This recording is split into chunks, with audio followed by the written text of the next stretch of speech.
Hey everyone, Groomer Reaper here, and today I was going to show you or tell you some of my recommended horror manga. And these are my favorites, and really this video should be called my recommended Junji Ito manga because he's my favorite horror manga author, and really one of the only ones that I could find who are very prolific. Over this past summer, I would spend hours reading his horror manga translations and stuff on some manga scan share website. I couldn't find it. It's down now, so just found it. But I'm gonna recommend some of the longer stories and shorter stories. Now, when people think Junji Ito, one of the first ones they think about is called the Enigma of Amigara Fault, and it's a great one to start out with. It's pretty creepy, and it kind of goes along with his usual style of things something weird happens, and then the protagonist is drawn into it, and the final page is some terrifying illustration. And before I go into more of these, I wanted to say why I like Junji Ito so much. The way he draws the scary horror, the scenes or panels are supposed to be creepy. I really like it. It's very detailed. It's very I don't know, it just makes it's really interesting to look at, but at the same time it kind of makes you nauseous. Anyway, moving on.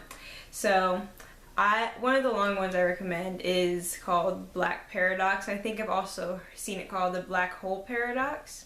And what it is, it starts off as there's a group of people who create a suicide pact.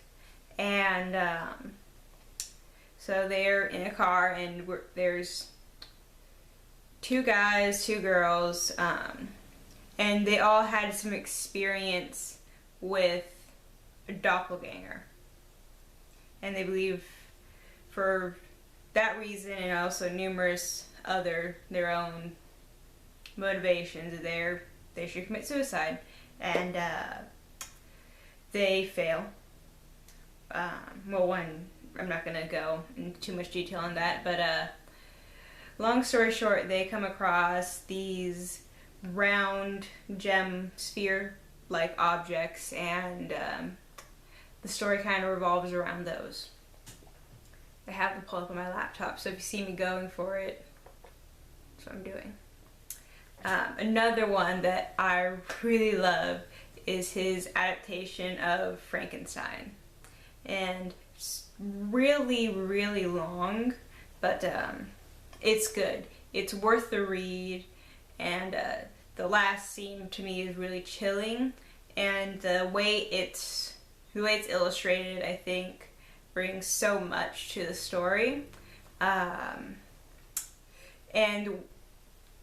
one of the panels you may recognize is the usually goes around with the meme, "Dude, let me in, I'm a fairy," that face in the window, not the moth, the face. So I've seen it before. Oh, so another one that has several collections, all kind of having the same character, is Tomie. So, who Tomie is a girl, or so she appears to be, who's so beautiful and so charming that she makes men fall in love with her almost instantaneously. And every time someone tries to kill her, she just keeps coming back and spawning new Tomies. And I think it's very interesting to see all the different stories and how many different ways you could refresh this character and make it new and make it interesting. So that's a good series to look into. Another long series is Uzumaki. And that means whirlpool, I think, and it's about a town that becomes possessed by spirals. and it's exactly as crazy and weird as you think. It has a lot of really, it's in chapters and sections, and each section is kind of dealing with another possession, another thing possessed by the spiral as the town gets drawn deeper and deeper into the center. So, as for his shorter stories, they're usually all in collections. One that I like is the Blood Bubble Bushes, where I can't really explain it, you just kind of have to read it. Honestly, for short stories, all of them are worth reading. I don't think any of them are bad or fall short. It's so interesting to see the way that he takes these otherwise not creepy things and creates something creepy, or goes about a creepy concept in an entirely different approach.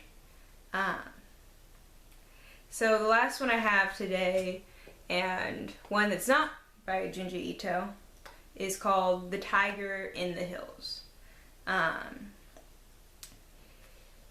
It's by Pogo, P-O-G-O, I don't know, but it's illustrated with color. Most of Junji Ito's manga I read aren't, but it's in color. I read it as like on Amigara as like a top-down thing, but it's very interesting as the story of this tiger is revealed and has the twist at the end that every horror story needs. So those are my recommendations for horror manga, mostly Junji Ito because that's most I've read. And if you have any recommendations for me, that'd be great. If you've read any of these or think I should read any, which I probably covered, never mind.